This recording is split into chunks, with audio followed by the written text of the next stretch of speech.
जानकी जीवन स्मरण जय जय राम. तुम्ही नाम घ्यायला लागा, भगवंताचं प्रेम येईलच.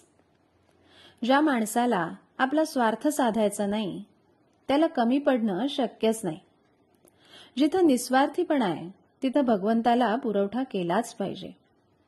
आपण जगावर प्रेम केल्याशिवाय परत प्रेम मिळणार नाही.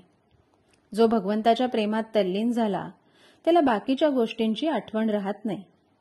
ज्याप्रमाणे मालक घरात आला की चोर पळालाच म्हणून समजा, त्याचप्रमाणे जो भगवंताच्या प्रेमात रमला तो खात्रीने सुखी बनला, कारण त्याची देहबुद्धी पळून जाते. म्हणून भगवंताला अशा प्रेमाने आळवावं की त्याच्या डोळ्यात पाणी यावं.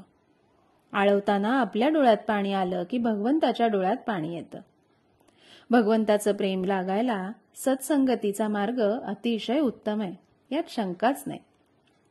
परंतु सत्संगती सर्वांनाच मिळेल असं काही निश्चयाने सांगता येणार नाही. दुसरा मार्ग विचाराचा आहे. नेहमी चांगले आणि पवित्र विचार मनात बाळगावेत.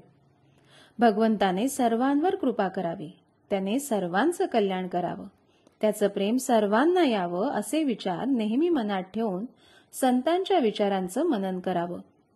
सर्वांचं कल्याण चिंतण्यात स्वतःचं कल्याण अनायासे होत असतं.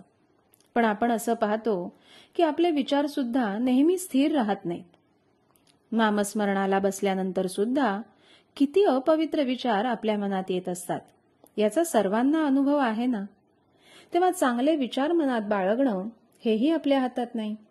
आता तिसरा मार्ग म्हणजे नाम. नाम हे एकच साधन असं आहे की आपल्याला ते प्रयत्नाने घेता येईल. ते नाम तुम्ही सर्वांनी निशंकपणे घ्या. त्या नामाच्या विरुद्ध तुम्हाला कुणीही काहीही सांगितलं तरी त्याचं ऐकू नका. ते नाम कसं घ्यावं वगैरे चिकित्सेत तुम्ही पडूच नका. तुम्ही नाम घ्यायला लागा. भगवंताचं प्रेम तुम्हाला आल्याशिवाय राहणार नाही. अगदी सतत निश्चयाने नाम घ्या. जिथं नाम तिथं माझा राम आहे हा माझा विश्वास तुम्ही बाळगा. दुसरे काही एक न करता सतत निश्चयाने नामात राहणाऱ्या माणसाला संतांची भेट होऊन ते त्याचे कल्याण करतील. भगवंताचं नाम ही ठिणगी आहे. ती फुलवली तर सबंध जग भरून जाईल एवढी मोठी होऊ शकते. ही नामाची ठिणगी आपण सतत जागृत ठेवूया. जो नामात राहिला त्याचा वासनाक्षय झाला आणि दैन्यपणा संपला.